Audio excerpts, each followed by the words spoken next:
The Longhorns get demolished by the Golden Domers. Texas volleyball holds down the fort for Texas athletics. And Longhorn soccer gets it done on the road. A new semester and positivity comes your way next on College Press Box.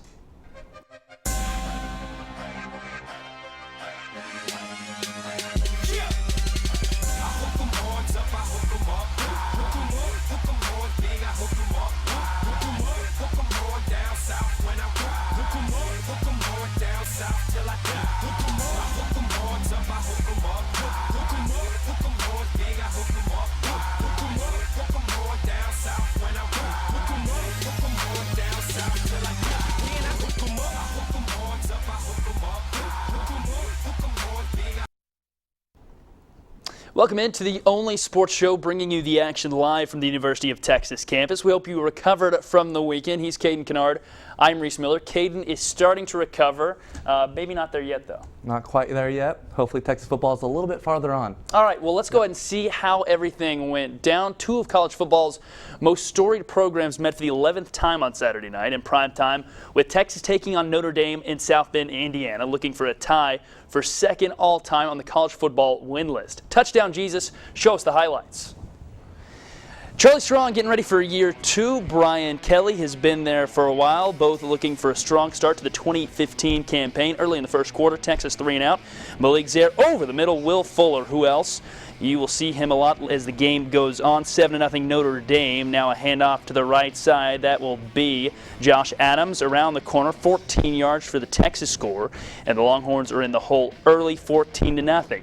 Now after two, Kelly freezes on Nick Rose. He misses the one that counts. He's 2 for 3, but the Longhorns get no points headed to the second half. Tyrone swoops. Let it fly, son. John Bird, a freshman wide receiver, comes up with a diving catch, his first of his career.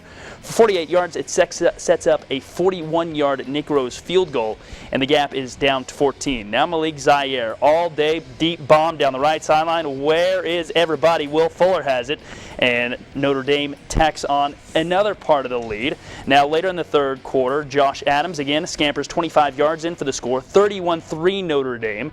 Now it's Chris Bound dropping another mixtape. This time he drops Bryson Eccles, drops in the end zone, 38-3. Notre Dame loses or gets the win, 38-3 in week one. After the loss, our own Matt Adams reported on what exactly went wrong. Longhorn fans excited for a new season were disappointed after Texas laid an egg in South Bend. Following the game, Coach Charlie Strong addressed the team's struggles. I said this: in order for us to win this game, we had to play great defense and we had to run the ball. And we had to run the ball downhill. And we didn't do it tonight. And that's the only way you're going to ever win. You have to be able to run the football. We had to protect our quarterback, which we didn't do. And I said it control the clock, and we had to win special teams, which we didn't do. Along with the Horns struggling to get their up-tempo offense going, the defense wasn't any better, giving up over 500 yards of total offense. Highly touted freshman linebacker Malik Jefferson said based on his own standards, he was surprised by what happened. I'm very surprised. To be honest, I wanted to go out there and dominate. I'm not used to getting scored on. It's not something that I've grown up doing. So I was playing as a defensive player, that's, I know not to give up touchdowns. Despite a lack of carries, senior running back Jonathan Gray said he still trusts what Coach Sean Watson wants to run. Along with that, he is also making sure that the young players continue to develop for the season. From what they showed us in camp, those guys have come out and ready to play. Tonight it's their first game. They're jitters, they're nervous. You guys just got to pick their heads up, go back to the drawing board, and figure this thing out. They got game one under the belt. Now it's time to man up and go out there and play next. The next two games are at home for the Longhorns against Rice and Cal. Cal will be a tough test for the Horns as they face a top NFL prospect in quarterback Jared Goff. From South Bend, I'm Matthew Adams, College Press Box. Texas head coach Charlie Strong addressed the media this morning. He knows 3 straight blowout losses dating back to last season are unacceptable at a program like Texas. Here's what he had to say. Saturday is not what we expected and is not acceptable. And this week we're going to take our time. We started on yesterday and just evaluate everything with this program and just start all over again. As coaches, we know we have to coach better, and as players, we know we have to play a lot better. Joining us now, a man who saw it all go down live in front of him. He has safely made it back to our studio. Matt Adams, how are you doing?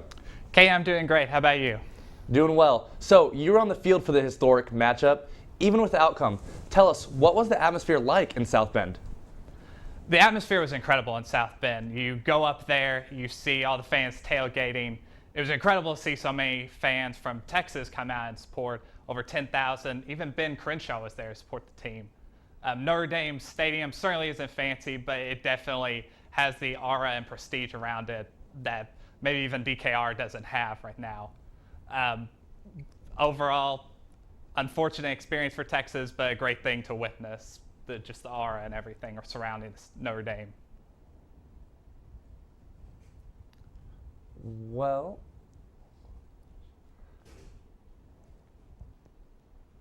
while it was only his first start, Malik Jefferson already understands the type of attitude he wants his team to embellish. I think it just comes from energy. And when I was out there, I wanted everybody to get hype. I wanted everybody to get excited. People look like they had their heads down, and that's the attitude you don't need to have when you're on the field. And so I think if all the guys in the future games, when we have future games like that where we're just down, it's all about keeping that high energy. And, it starts with the defense. That's facts. At the end of the day, defense wins championships, and that's what it comes down to. Matt, Texas was dismantled for the third straight game dating back to last season against Arkansas and TCU. So in your mind, what exactly went wrong? Yeah, there were a lot of things that went wrong in this game, Reese. You look at wanting to get this up-tempo offense going. Texas couldn't get that going. The offensive line just absolutely struggled to protect both Tyrone Swoops and Gerard Hurd. And even if they had been able to protect, I don't think Tyrone Swoops or Hurd would have been able to do anything with it. You look on the defensive side of the ball, and they really struggled. You finally saw where the loss of all those draft picks, such as Quandre Diggs, Malcolm Brown, Michael Thompson, they really missed those guys, and it hurt them both in the secondary, not being able to stop the passing game from Malik Zaire, which allowed him to open up the run game. Caden, in your estimation, where did things go wrong for Texas in week one? I mean, it just starts in the trenches. You saw Notre Dame defensively for the Longhorns. Notre Dame was just running the ball down the throat, and sometimes they weren't even touched till about 9, 10, 11 yards down the field, and that really can't happen. Offensively, I think it's unfair to judge Swoops and Hurd so quickly because they didn't really have the time to do anything. They get back to their drop, and next thing I know, there's a guy in their face, and it's hard for an offense to thrive like that, and a defense is never going to do well when you're allowing 9, 10-yard rushes before someone even gets there. Well, and a big part of that was running back Jonathan Gray. He received only 8 touches in the game and didn't receive his first until Texas's third offensive series. Coach Charlie Strong knows that has to change. We can't go through another season with a bad offense. No, that cannot happen. We have some talented players there. I just noticed you look at Jay Gray. He touched the ball 8 times the other night.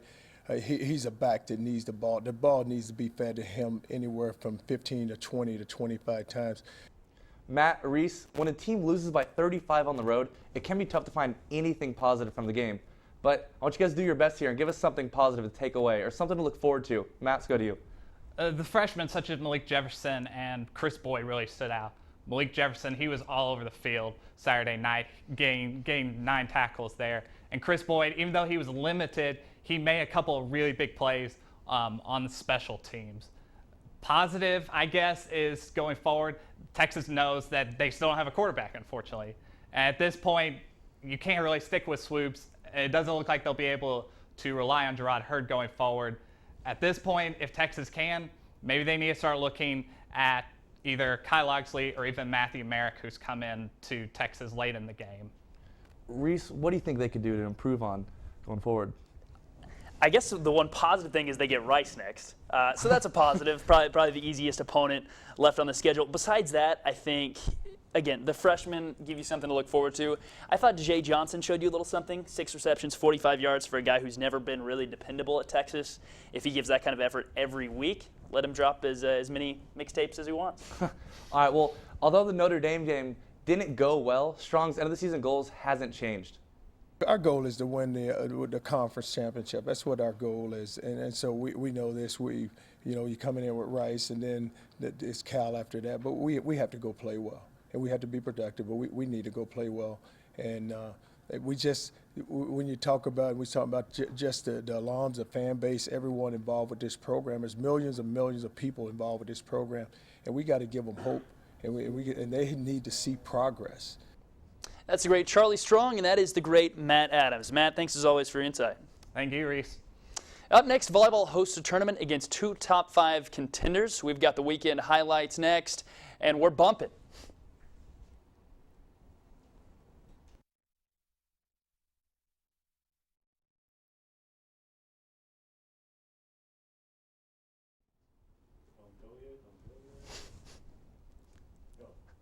Welcome back to College Press Box, the #1 rated sports show on the 40 acres. So it was a top 5 matchup in Gregory Gym on Friday, with #3 Texas hosting #4 Nebraska in the Vert Challenge. Both teams entered the match 3-0. Let's check out the highlights. Here's Bebo giving a nice little pep talk to the girls. This match was a very even game with a lot of long back and forth rallies. Neither team was really able to separate themselves. This is one exhibit of just how evenly competitive this game was. Here's Ebony Nwanabu with one of her 4 blocks, but all plays must come to an end, and Chloe Collins is gonna find one Chiaka Obagu right here for the kill. Texas now down 4-3, but they actually controlled the first set. Chloe Collins, she's gonna make another appearance, finding Amy Neal with a rocket. Texas takes the first set, 25-17. The second set belonged to the Nebraska Cornhuskers. Here's a kill by Katie Rolfson. Nebraska won the set 25-21. But both teams split the third and fourth set, so we head to the fifth. Texas was down early, but came back. And Nwanabu with the dig, and Obagu with the nice lefty, actually. Texas up 14-11, and Kat McCoy, service point. Game decided right here. Nebraska is on its last life. But Dalton and Obagu with the block to end the game. Texas takes the match, winning 3-2, improving to 4-0 overall. In Texas's final game of the Vert Challenge, despite Amy Neal notching 18 kills, the Longhorns lost their first game of the season to the #4 Florida Gators, 3-1. After dropping the first set 20-25, Texas rallied in the second set, winning 25-21. Heading to the break deadlocked. The Gators chomped down on the Horns out of the break, however, pulling away in the third set, winning 25-18. While the Longhorns fought to stay alive in the fourth, they would fall just short 26-24 and lose the match 3-1. Juniors Chiaka Obagu and Paulina Prieto-Serme managed double-digit kills for the first time this season with a dime spot, and senior Chloe Collins nailed down her first double-double of the season with 44 assists and 10 digs. Caden, let's go ahead and dig into some Texas volleyball action here for a minute. This team, a very strong start as usual. Again, just about as good as everybody expected, beating a top 5 team, then losing to another. But what's the expectation like, and perhaps what's the ceiling like of this team? So this team last year, they lost 2 All-Americans in Haley Eckerman and Kat Bell. But they were impressive athletes, don't get me wrong. They're playing professionally somewhere. It's just Ebony and Nwanabu and Oh no. They have tons. Well, it doesn't really matter because they have tons of guys. They have tons of athletes, and this team kind of has something that last year's team didn't have, and they have a sort of scrappiness. They seem to communicate a little bit better, and McCage mentions how this team is full of competitors, and it really shows. They don't get out of their system easily, and when there's a decision up in the air for who's going to get the ball, there's someone asserts themselves. That's something last year they didn't do quite as well. So I think they actually have potential to be national champions. They're top 5 now.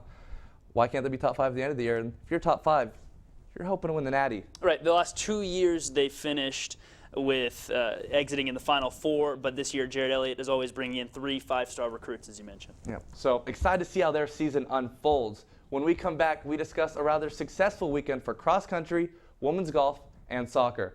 This is College Press Box.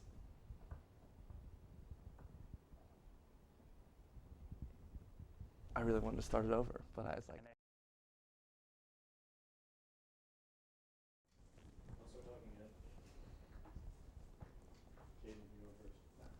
Glad you're still with the #1 rated sports show on TSTV, College Press Box. The men's and women's cross country dominated their season opener Friday against Texas State. At the Texas Invitational, Longhorns freshmen Alexandria Cruz and Jordan Wellborn finished 1 and 2 in the 3,000-meter women's race. For the men's, a senior threesome dominated the 5,000-meter race with Brady Turnbull Connor Hendrickson, and Jacob Pickle finishing first, second, and third. The Longhorns aren't scheduled for a competition again till September 26th at Texas A&M Invitational in College Station.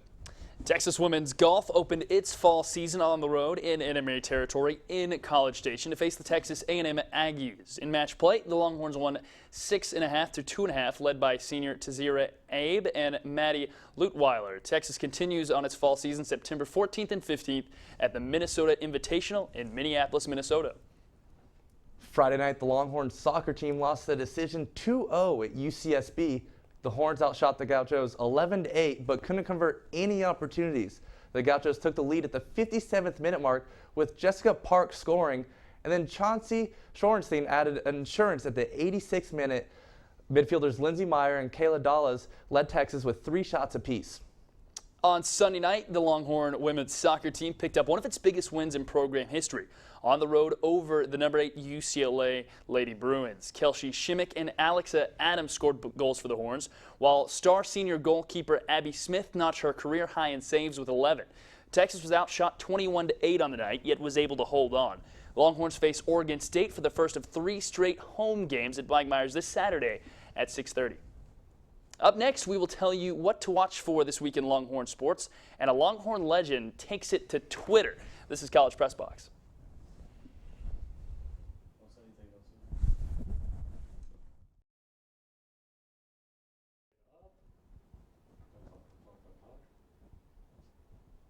Welcome back to the only sports show live from the 40 Acres College Press Box. Let's go ahead and take a look at this week in Longhorn sports. What's going down? Thursday night, soccer against Oregon State. The women's soccer team coming off perhaps their largest win in program history.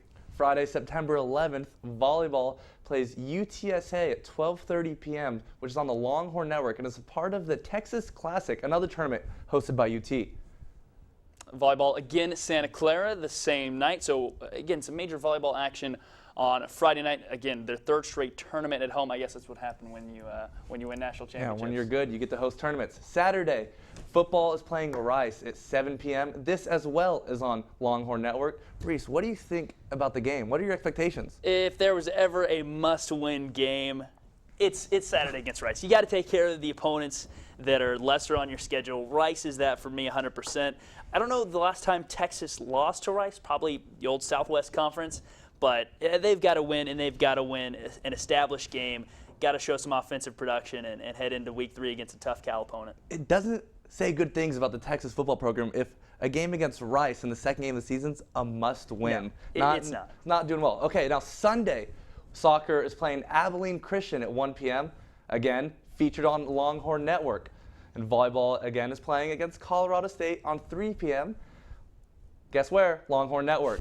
But before we go, this is something I really liked, and I'm glad we're getting to go this. So during the Notre Dame debacle, you and I are on Twitter a lot. Mm-hmm. We love to go through. So apparently so does golfer Jordan Spieth.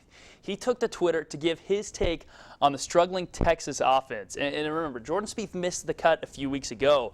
And he said the Texas offense looking about as useful as my last 4 rounds. If you don't keep up with football, if you don't keep up with golf, we don't know why you're watching. But again, not very useful either way. So that's some fire coming out of there for Jordan Spieth. He's not holding back against his fellow Longhorn brethren. I hope his golf turns around. I'll be honest, he's the most enjoyable golf player we've had since Tiger Woods. Maybe his golf turns around and Texas football turns around too. Yeah, Texas football better turn around a little bit quicker because they got a game Saturday. They do. Did you see what Quandre Diggs said? He said defense has been on the field way too long, and I know that story. So definitely some fire being thrown out between former Longhorn players on Twitter this weekend. Seems like he has a little bit of a grudge holding on to his Longhorn days. Like, let it go, Quandre. You're in the league. You're big time now. You don't need to take jabs at your old coaches. I think that's a little bit out of bounds for him. He is. He is on the roster. By the way, Jackson Shipley is on the Arizona practice squad. So is Cedric Reed, Buffalo Bills, and Malcolm Brown on the St. Louis Rams practice squad. So all good news on that front for guys getting a chance to stay in the NFL. Yeah. All right. Well, Texas has its home opener against Rice. Volleyball hosts the Texas Classic, and the NFL is back. So, Reese, what's going to be occupying your time this weekend? NFL's back. NFL's back. I'll be there at DKR, perhaps reporting for College Press Box, as we love to do. So we may be there watching Maybe they'll score a touchdown. That'd be nice. Whoa. But I don't ask too much. I don't ask too much. But again, that'll be fun on Saturday night. Got the Texas Classic here, but the NFL is back, and all is good. What about you? I'm excited to see an angry Adrian Peterson. Took a year out of the most violent running back in the game. Let's see how he responds. I'm excited about that. Interested to see how Malcolm Brown plays, if he does play at all for the Patriots. I think he has a chance to make an impact with them. But that's all we have for you. Thanks for finishing your holiday weekend with us. Remember, tune in every Monday night at 9:30 for College Press Box. Catch the best debate show on the 40 Wednesday nights live at 9.